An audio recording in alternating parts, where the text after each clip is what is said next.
कुछ हुआ है बीते सत्र में अंतर्राष्ट्रीय बाजारों में और किन ट्रिगर्स पर रखनी है नजर, पूरी डिटेल लेकर मेरे सहयोगी दीपांशु जुड़ चुके हैं हमारे साथ। दीपांशु, मॉर्निंग। कमोडिटीज का सस्ता होना तो अच्छी बात है, लेकिन इक्विटी स्पेस में ऐसा क्या हो गया?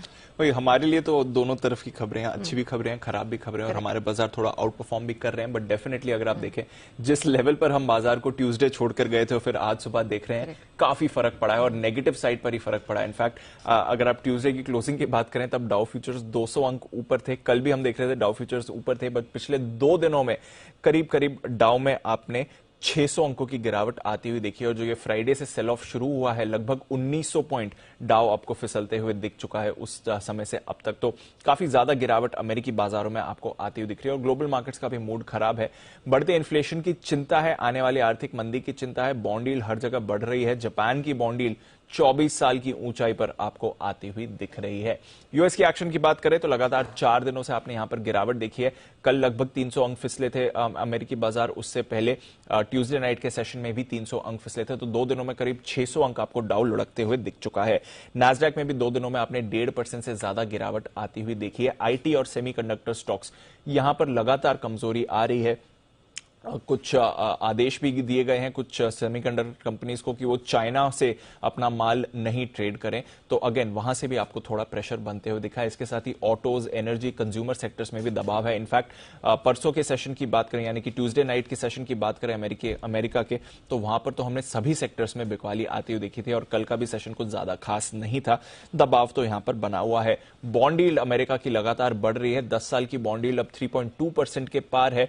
जो 2 साल की बॉन्ड यील्ड है ऑलरेडी 14 साल की ऊंचाई पर है, वो 3.5% के पार आपको आती दिख रही है। तो बॉन्ड यील्ड लगातार ऊपर जा रही है। निवेशकों की चिंता है कि आगे भी फेड अग्रेसिव रेट हाइक्स कर सकता है, जैसा कि पिछले हफ्ते जैक्सन होल में आया था। और इससे क्या इंपैक्ट होगा, आने वाली आर्थिक मंदी कैसी रहेगी, उस पर भी चिंता बनी हुई है। इनफैक्ट फेड की जो एक रीजनल प्रेसिडेंट हैं, उन्होंने कल बयान दिया है कि वो एक्सपेक्ट कर रही हैं कि 1.5% और आने वाले समय में दरें बढ़ सकती हैं और साथ ही 2023 में कोई रेट कट नहीं होगा। तो डेफिनेटली बाजार उस पर ज्यादा रिएक्ट करते हुए दिख रहे हैं। साथ ही प्राइवेट सेक्टर का जो जॉब्स डेटा आया वो भी अनुमान से कमजोर रहा, तो उसकी वजह से भी थोड़ा आपको वहां पर इंपैक्ट आते हुए दिख रहा है। अब देखना पड़ेगा जो पूरा कंसोलिडेटेड जॉब्स डेटा आता है जो कल आने वाला है वो कैसा रहेगा। अगस्त तक में बात करें तो अमेरिकी बाजारों की चाल खराब रही है। 4 से 4.5% की गिरावट आपने अगस्त के महीने में यूएस में देखी है। यूरोप की बात करें तो यहां पर भी कमजोरी ही छाई हुई थी, कोई अच्छा एक्शन वहां पर आपने नहीं होते हुए दिखा है।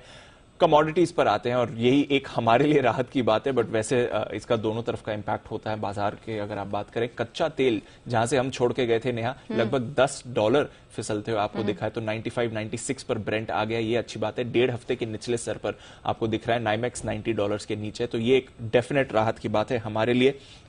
ईरान न्यूक्लियर डील पर बातचीत चल रही है, तो उसका एक थोड़े पॉजिटिविटी आपको बनती हुई दिख रही है। साथ ही आगे जाकर डिमांड गिरने की आशंका है, जिस तरह से चीन, यूरोप में मंदी के संकेत आ रहे हैं, फैक्ट्री डेटा कमजोर आया है और डेटा भी आपको सुस्त दिख रहा है, तो क्या उससे एक्शन पड़ सकता है। अनुमान आ रहे हैं एनर्जी एजेंसीज की तरफ से कि शायद ग्लोबल डिमांड उतनी अच्छी नहीं रहेगी जितना पहले अनुमान लगाया गया था। तो ओवरऑल इससे आप डेफिनेटली कच्चे तेल में गिरावट देख रहे हैं। नेचुरल गैस के दामों में राहत आई है। हालांकि रशिया ने 3 दिनों के लिए अपनी पाइपलाइन बंद करी है यूरोप के सप्लाई के लिए, मेंटेनेंस वर्क का वो कह रहे हैं, बट नेचुरल गैस के दाम गिरे हैं। यूरोप में एनर्जी प्राइसेस काफी तेजी से गिरे हैं पिछले 2 दिनों में। तो डेफिनेटली 1-2 संकेत आ रहे हैं जो थोड़े राहत के हैं फिलहाल बाजार के लिए कमोडिटीज को लेकर।